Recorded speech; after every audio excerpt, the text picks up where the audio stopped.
ಸರಿ ಏನು ಮಾಡೋದು ಅಂತ. ಯಾಕಂದ್ರೆ ನನಗೇನಾಗಿದೆ, ಹಿಂದಿನ ದಿವಸ ರಾತ್ರಿ ಮಾಯನಾಕ್ನಹಳ್ಳಿ ಅನ್ನೋ ಗ್ರಾಮದಲ್ಲಿ ಒಂದು ದೊಡ್ಡ ಊರಹಬ್ಬ.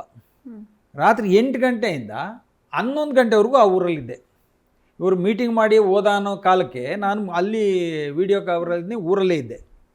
ಬೆಳಗ್ಗೆ ಮಳರಾ ಸಂದರ್ಭದಲ್ಲಿ ಬೆಳಗ್ಗೆ 10:30ಗೆ ಮಾಲಾರ್ಪಣೆ ಮಾಡಿದ್ದೀನಿ, 2 ಗಂಟೆ ಪೂಜೆಗೆ ಹೋಗಿದ್ದೀನಿ, 4 ಗಂಟೆಗೆ ದೇವಸ್ಥಾನದಲ್ಲಿ, ಅದು ದಾಖಲೆ ಇದೆ. ಆಗ ಹೆಂಗೆ ಮಾಡ್ತಾರೆ ಅಂತಂದಾಗ ಅವಾಗ ಸ್ವಲ್ಪ ಪೊಲೀಸರಿಗೆ ಸ್ವಲ್ಪ ಇರಿಸು ಮುರ್ಸು ಆಯಿತು. ಇವನು ಎಲ್ಲ ರೆಕಾರ್ಡ್ ಇಟ್ಕೊಂಡ್ರೆ ನಾವು ಏನು ಮಾಡೋದು ಅಂತ. ಇವ್ರು ಹೇಳಿದ್ಮೇಲೆ ಮಾಡ್ಬೇಕು, ರಾಜಕಾರಣ ಹೇಳಿದ್ಮೇಲೆ ಮಾಡ್ಬೇಕು. ಅವ್ರು ಏನು ಒಳ್ಳೆಯವರು ಕೆಟ್ಟವರಿಲ್ಲ, ಇವ್ರನ್ನ ಹಾಕ್ಬಿಡೋನು ತೊಗೊಂಡು ಹಾಕ್ಬಿಡ್ಬೇಕು ಅಷ್ಟೇ. ಇವ್ರು ಒಳ್ಳೆಯರಾಗಬೇಕು, ಇವರು ಬದುಕಬೇಕು.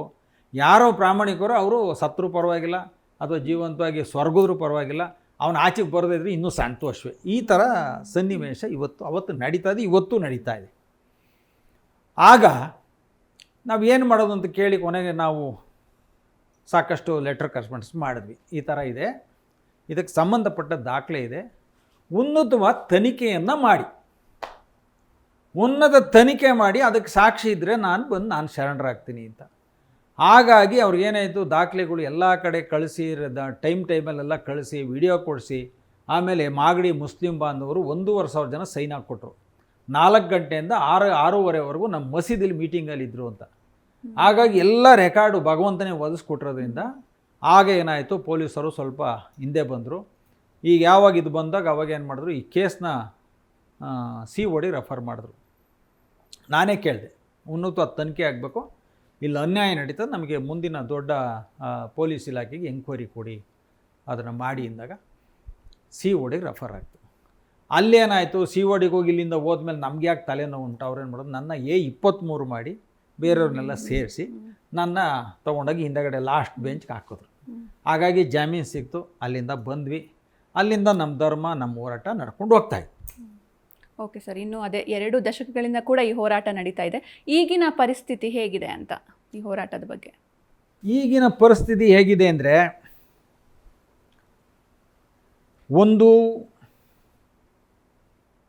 ಪೂರ್ವದ ಭಾಗದ ಕಂದಕ, ಅಲ್ಲೇ ಕೆಂಪೇಗೌಡರ ಕಾಲದ ಕೋಟೆ ಮಾರಮ್ಮನ ದೇವಸ್ಥಾನ ಇತ್ತು.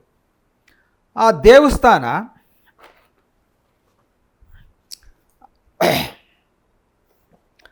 ದೇವಸ್ಥಾನ ಅಪೂರ್ವ ಭಾಗದಲ್ಲಿ ಆ ಮಾರಮ್ಮನ ಇದು ಕೋಟೆ ಮಾರಮ್ಮನ ದೇವಸ್ಥಾನ ಕಟ್ಟುವಾಗ ಮನೆ ದೇವರು ಅಲ್ಲ, ಕೆಂಪೇಗೌಡರ ಮನೆ ಅಲ್ಲಿ ಕೋಟೆಗಿದ್ದಾಗಂತ ಸಂದರ್ಭದಲ್ಲಿ ಅವರು ಕಾಲುಭಾಗ ಅದನ್ನು ಮುಚ್ಚಿ, ಕಂದಕವನ್ನು ಮುಚ್ಚಿ ದೇವಸ್ಥಾನ ನಿರ್ಮಾಣ ಮಾಡಿದ್ರು. ಅದೇ ಸನ್ನಿವೇಶದಲ್ಲಿ ಇನ್ನು ಅರ್ಧ ಭಾಗಕ್ಕೆ ಮಣ್ಣು ತುಂಬಿಬಿಟ್ಟು ಗಿಡಗಳನ್ನ ಹಾಕ್ಬಿಟ್ರು. ಈ ಕಡೆ ದೇವ್ರ ಹೆಸರಲ್ಲಿ ಕೇಳಂಗೂ ಇಲ್ಲ ನಾವೇನು ಸ್ವಂತಕ್ಕೆ ಅಂತ ಹೇಳಿದಾಗ ಅದಕ್ಕೆ ಉತ್ತರ ನಮ್ಮ ಹತ್ರ ಇಲ್ಲ. ಭಗವಂತ ನಿಶ್ಚಯಕ್ಕೆ ಆಗ್ಲಿ ಅಂದ್ಬಿಟ್ಟು ನಮ್ಮ ಬಾಲಗಂಗಾಧರ ಸ್ವಾಮಿಯವರು ಇದೆಲ್ಲ ಆದಮೇಲೆ ಮುಚ್ಚಿದ ಮೇಲೆ ನಾನು ಹೋಗಿ ಕೇಳಿದೆ, ಬುದ್ಧಿಯವರು ಹಿಂಗಾಗಿದೆ, ತಿರ್ಗಾ ಮುಚ್ಚಿದಾರಲ್ಲ ಬಾಲಕೃಷ್ಣವರು ಒಂದೇ, ಏನೇ ಸರ್ಕಾರ ಐತಿ ತಿರ್ಗಾ ಕೇಸ್ ಆಗ್ತಾ, ನೀವು ಸುಮ್ಮನೆ ಇರಪ್ಪ, ಒಂದು ಕಾಲ ಬಂದು ಸುಮ್ಮನೆ ಇರು ಅಂತ ನನ್ನ ಬಾಯಿ ಮುಚ್ಚಿದ್ರು. ಅದಾದಮೇಲೆ ಇದನ್ನು ಮುಚ್ಚಿದ್ರು. ಈ ಉತ್ತರದ ಭಾಗದ ಏನಾಯಿತು ಅಂದರೆ, ಬಸ್ ಸ್ಟ್ಯಾಂಡಿಗೆ ಜಾಗ ಇಲ್ಲ ಅಂಥೇಳಿ ಈ ಕೋಟೆ ಬಿಟ್ಟರೆ ಇನ್ನೇನು ಸಾಧನೆ ಏನಿಲ್ಲ. ಕೋಟೆ ಮುಚ್ಚೋದು, ಅಲ್ಲೇ ಸೆಡ್ ಹಾಕ್ಸೋದು, ದಿನ 200-300 ರೂಪಾಯಿ ಇಸ್ಕೊಳ್ಳೋದು, ಖರ್ಚು ಮಾಡ್ಕೊಳ್ಳೋದು ಬಿಟ್ಟರೆ ಒಂದೇ ಒಂದು ಮಾಗಡಿಲಿ ಇಲ್ಲಪ್ಪ ನಾನು ಕಟ್ಟಿರೋದು ಒಂದು ಕಟ್ಟಡ ಇದೆ, ಇವತ್ತು ಯಾರೇ ಬಂದರೂ ನೋಡೋವಂಥ ಒಂದು ಸ್ಟೇಜಲ್ಲಿದೆ ಅಂತ ಇವತ್ತಿನವರೆಗೂ ಆಗಿಲ್ಲ. ಮುಂದೆ ಆಗ್ತದೋ ಗೊತ್ತಿಲ್ಲ. ಇಂಥ ಒಂದು ಪರಿಸ್ಥಿತಿ ಮಾಗಡಿ ಇವತ್ತು ನಡೀತಾ ಇದೆ. ಈಗ ತಮಗೆ ಹೇಳ್ದಂಗೆ ಪಶ್ಚಿಮದ ಭಾಗದ ಕಥೆ ಹೇಳಿದೆ. ಇನ್ನು ಉಳಿದಿದ್ದು ಒಂದೇ ಭಾಗ ದಕ್ಷಿಣ ಭಾಗದ ಕಂದಕ. ದಕ್ಷಿಣ ಭಾಗದ ಕಂದಕ ಏನು ಆಗಿದೆ ಅಂದರೆ, ಈ ಮಾಗಡಿದು ಮನೆ ಕೆಡವಿದ್ದಿರ್ಬೋದು, ಕಸ ಇರ್ಬೋದು, ದನ ಕರ ಸಾಯೋದಿರ್ಬೋದು, ಹಾಸಿಗೆಗಳಿರ್ಬೋದು, ಏನು ಹೊಲಸಿದೆ, ಈ ಮರಿ ಕಡಿಯೋದು ಏನೇನು ಇವೆ ಹೊಲಸುಗಳಿತ್ತಲ್ಲ ಎಲ್ಲ ತೊಗೊಂಡೋಗಿ ದಿನ ಆ ಕಂದಕ ಬಿಟ್ಟರೆ ಇನ್ನೆಲ್ಲೂ ತುಂಬಲ್ಲ. ಯಾಕೆಂದ್ರೆ ರಾಜಕಾರಣಿಗಳು ಕೃಷ್ಣಪ್ಪನ ಉಳಿಸ್ಕತ್ತಿ ಇದು ಮುಚ್ಚಿಬಿಡ್ಬೇಕು ಅಂತ ಅವ್ರ ಮನಸ್ಸಲ್ಲಿ ಅದು ಏನಾಗಿದೆಯೋ ಗೊತ್ತಿಲ್ಲ. ದಿನ ಮುಚ್ಚಿ ನಾನು 100 ಸಾರಿ ಅದನ್ನು ಕಂಪ್ಲೇಂಟ್ ಮಾಡಿದ್ದೀನಿ. ಅಧಿಕಾರಿಗಳು ಇವತ್ತಿನವರೆಗೂ ತಲೆ ಕೆಡಿಸ್ಕೊಂಡಿಲ್ಲ. ಇದ್ರ ಜೊತೆಯಲ್ಲಿ ಇಂದಿನ ಶಾಸಕರಾದ ಮಂಜು ಅವರಿದ್ದರು, ಅವರೂ ಸಹ ಇದೇ ಕೆಲಸವನ್ನು ಮಾಡಿದ್ರು.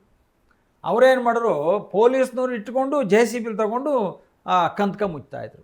ನಾನು ಹೋಗಿ ಗಲಾಟೆ ಮಾಡಿದೆ, ಏನು ಬಂದದ್ದು ನಿಮ್ಗೆ, ಎಲ್ಲರೂ ಅದನ್ನೇ ಮಾಡ್ತೀರಾ ಅಂದಾಗ, ಗೊತ್ತಿಲ್ಲ ಸರ್ ಇನ್ಮೇಲೆ ಮಾಡಿಸಲ್ಲ ಅಂದರು. ಆಯಿತು, ಮತ್ತು ಅದನ್ನು ಎತ್ತಿಸ್ತೀನಿ ಅಂದರು, ಎತ್ತಿಸ್ಲಿಲ್ಲ. ಅದು ಅವರು ಅಲ್ಲಿಗೆ ಸ್ಟಾಪ್ ಆಯಿತು.